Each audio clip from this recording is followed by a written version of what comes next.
Hi friends, पिछले video में हम यूजेस ऑफ डायमेंशनल एनालिसिस का कुछ पॉइंट सीखे थे। यूजेस ऑफ डायमेंशनल एनालिसिस का 3 पॉइंट्स है।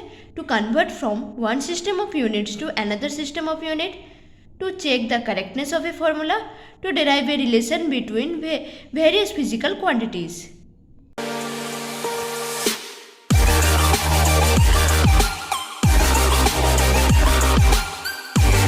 उसके बाद हम इसका फर्स्ट पॉइंट समझे थे कि कैसे एक सिस्टम ऑफ यूनिट को और एक सिस्टम ऑफ यूनिट में कन्वर्ट कर सकते हैं। पहले physical quantity is equal to number into unit. तो फिजिकल क्वांटिटी को पी क्यू से डिनोट करते हैं, नंबर को एन से और यूनिट को यू से। यहाँ पे फिजिकल क्वांटिटी एक ऐसा क्वांटिटी है जिसको एक इंस्ट्रूमेंट के हेल्प से मेजर किया जाता है। फॉर एग्जांपल, एक पर्सन को जैसे बुखार हुआ है और उसका बुखार मतलब उसका बॉडी टेम्परेचर कितना है यह जानने के लिए हम एक थर्मोमीटर का यूज करते हैं। तो वो थर्मोमीटर तब 101 फ़ारेनहाइट दिखाता है। तो ये टेम्परेचर, जहाँ यहाँ टेम्परेचर एक फिजिकल क्वांटिटी है 101 फ़ारेनहाइट। तो यहाँ 101 क्या है, एक नंबर है, एफ क्या है, एक एफ, और फ़ारेनहाइट एक यूनिट है, और ये फिर टेम्परेचर क्या है, फिजिकल क्वांटिटी है। यहाँ यूनिट का मतलब एक कंपैरिजन है। जैसे उस आदमी का बॉडी टेम्परेचर 101 टाइम्स फ़ारेनहाइट था। अब 101 फ़ारेनहाइट इज इक्वल टू 38.33 सी, जहाँ 101 N1 है, ये U1 है, मतलब N for number, U for unit. वैसे यहाँ ये N2 38.33 है और U2 सेल्सियस है। तो यहाँ N1 U1 is equal to N2 U2। यहाँ फ़ारेनहाइट को सेल्सियस में कन्वर्ट करने का एक फॉर्मूला है, C is equal to 5/9 F minus 32। तो यहाँ 101 फ़ारेनहाइट था, तो C is equal to 5/101 minus 32। तो इसको सॉल्व करने से 38.33 निकलेगा। तो 101 Fahrenheit is equal to 38.33 C।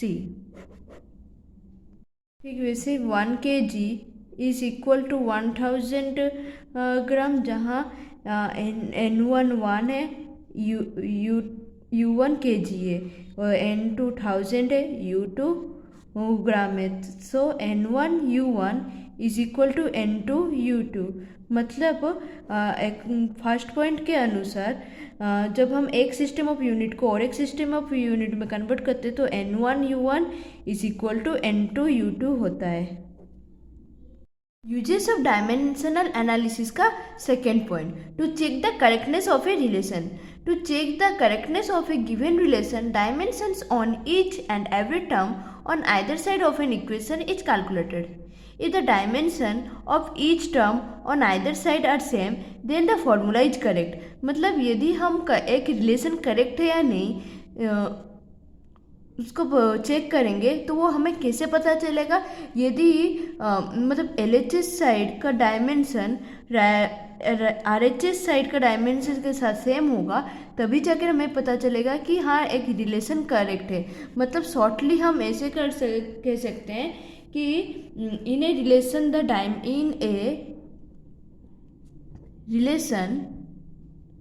Dimension of each term in LHS is equal to dimension of each term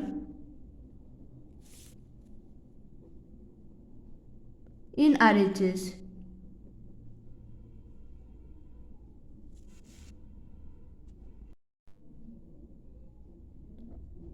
और shortly in a relation the dimension of each term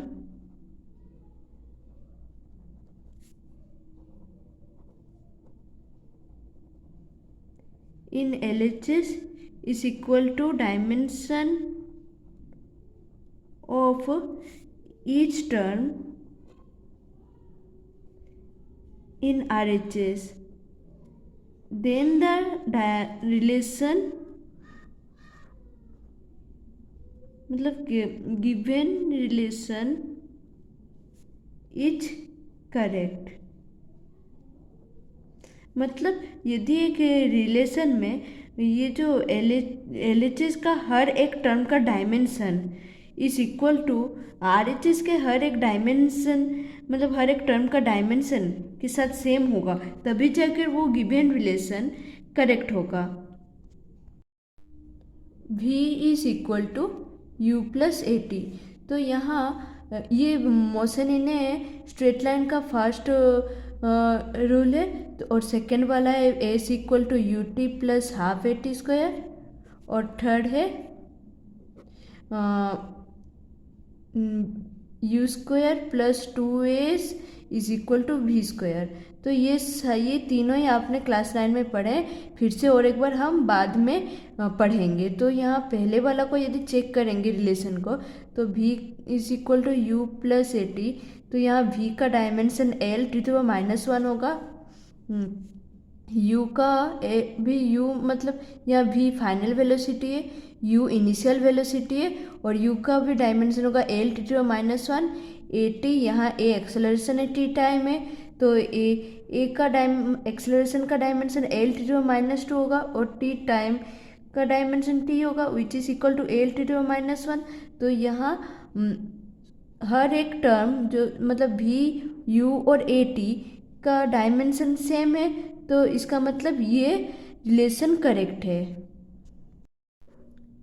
second वाला A is equal to UT plus half AT square. तो यहाँ S यानी यहाँ displacement है, U initial velocity है, T time है, और A एक्सेलरेशन है, तो S का डायमेंशन L होगा, जबकि ये डिस्प्लेसमेंट है.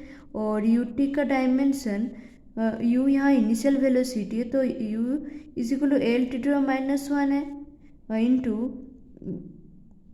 यहाँ T टाइम है into T which is equal to L. तो हाफ यहाँ डायमेंशन लेस है, तो AT square is equal to L⁻⁻2 जो कि एक्सेलरेशन यानी A का डायमेंशन है इंटू टाइम का स्क्वायर T स्क्वायर होगा, which is equal to L. तो यहाँ S का डायमेंशन भी L है, UT का भी L है, और हाफ AT स्क्वायर का भी डायमेंशन L है. तो यहाँ सबका डायमेंशन सेम होने के बावजूद ये रिलेशन भी करेक्ट होगा. अब थर्ड वाला U square plus 2AS is equal to V square. तो यहाँ U स्क्वायर यानी initial velocity is equal to L⁻⁻1 का whole square, which is equal to L⁻2 T⁻². 2AS जहाँ A एक्सेलरेशन है और S डिस्प्लेसमेंट है, तो यह 2 तो डायमेंशन लेस होगा क्योंकि ये कांस्टेंट क्वांटिटी है, और यहाँ A यानी acceleration is equal to L⁻² into S यानी displacement is equal to L which is equal to L⁻2 T⁻². और V square is equal to V यहाँ फाइनल वेलोसिटी है, तो इसका डायमेंशन होगा L⁻², क्योंकि ना वेलोसिटी का डायमेंशन L⁻1 क्योंकि वेलोसिटी का डायमेंशन L⁻1 होगा, तो V square is equal to L⁻1 का square which is equal to L⁻2 T⁻². तो यहाँ U स्क्वायर का डायमेंशन 2AS का डायमेंशन और V स्क्वायर का डायमेंशन सबका सेम है, तो ईच टर्म का डायमेंशन सेम होने की वजह से ये रिलेशन भी करेक्ट होगा. Check the correctness of the relation T is equal to 2πL/G. तो हमें चेक करना है कि T is equal to 2πL/G जो रिलेशन है करेक्ट है या फिर नहीं. तो ये हमें कैसे पता चलेगा? यदि LHS में हर एक टर्म का डायमेंशन मतलब T का डायमेंशन मतलब टाइम पीरियड का डायमेंशन इक्वल होगा आर एच एस में हर एक टर्म मतलब एल बाई जी का डायमेंशन के साथ। तो यहाँ T is equal to time period है, एल लेंथ है और G acceleration due to gravity है।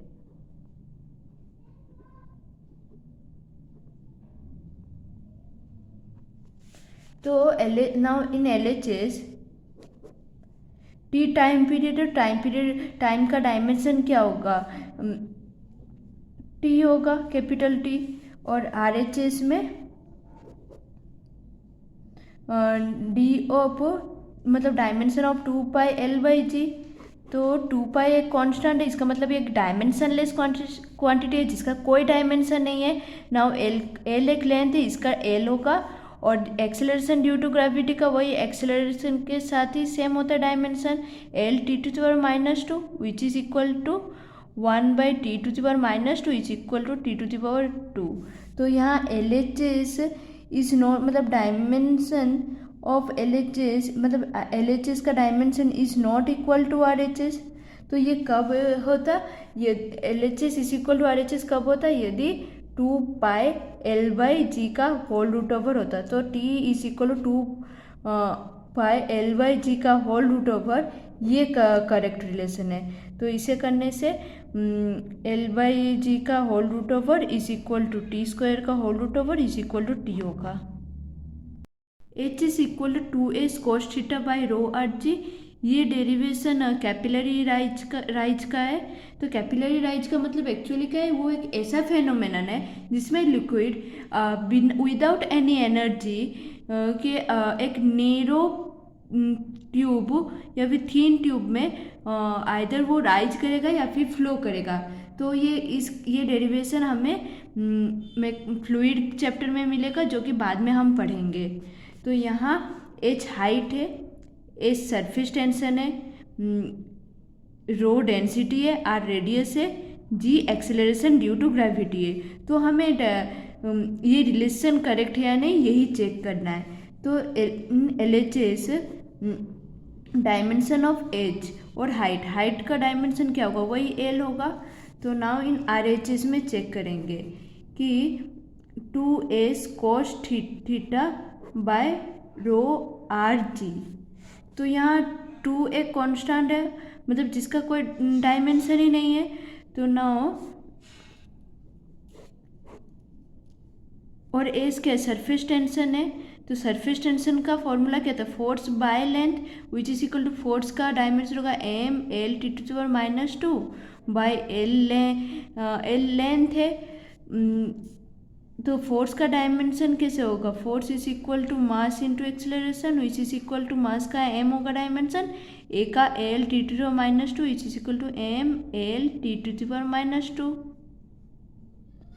Now s is equal to उसका डायमेंशन होगा m T⁻²।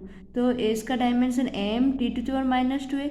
cos थीटा भी एक मतलब डायमेंशनलेस क्वांटिटी है जिसका कोई डायमेंशन नहीं होता है, क्योंकि ना cos 45 या cos 60 ये सब तो सारा कांस्टेंट ही वैल्यू देगा ना, तो इसका कोई डायमेंशन नहीं है। तो यहाँ रो डेंसिटी है, तो डेंसिटी का डायमेंशन मतलब फॉर्मूला क्या होता है, mass by volume which is equal to mass का डायमेंशन वही m होगा और वॉल्यूम का L⁻³ which is equal to mL⁻³ तो डेंसिटी का होगा mL⁻³ into radius, r radius है और रेडियस का वही l होगा, into acceleration due to gravity का क्या होगा L⁻² which is equal to, यहाँ m कैंसिल हो गया, T⁻² कैंसिल हो गया। तो 1/L⁻³ into L⁻² which is equal to 1/L⁻1 which is equal to L। तो यहाँ dimension of in LHS is equal to dimension in RHS। तो ये जो कैपिलरी राइज डेरिवेशन जो है H is equal to 2s cos theta by rho R G ये correct होगा।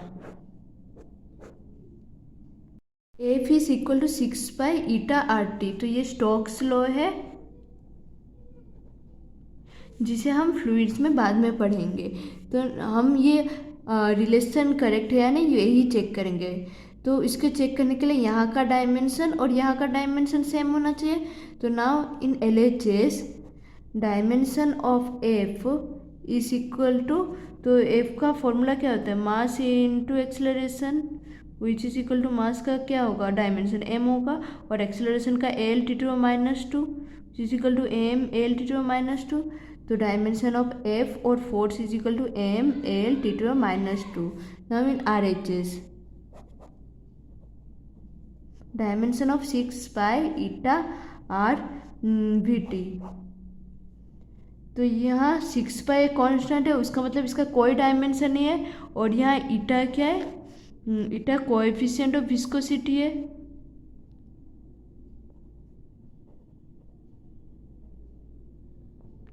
और इसका यूनिट क्या है, kg/मीटर/सेकेंड। तो इसीलिए इसका डायमेंशन क्या होगा, तो kg मास का ऐसा यूनिट है, तो इसका डायमेंशन होगा m/मीटर लेंथ का ऐसा यूनिट है, तो इज इक्वल टू तो L होगा, और सेकेंड टाइम का है तो T होगा। तो ईटा का डायमेंशन क्या होगा, m/L/T।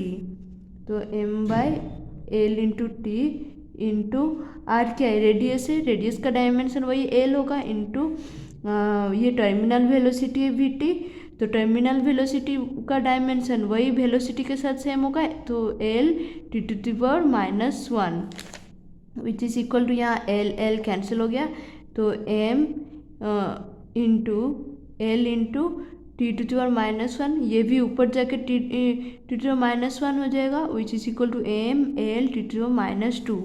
तो dimension in LHS is equal to dimension in RHS।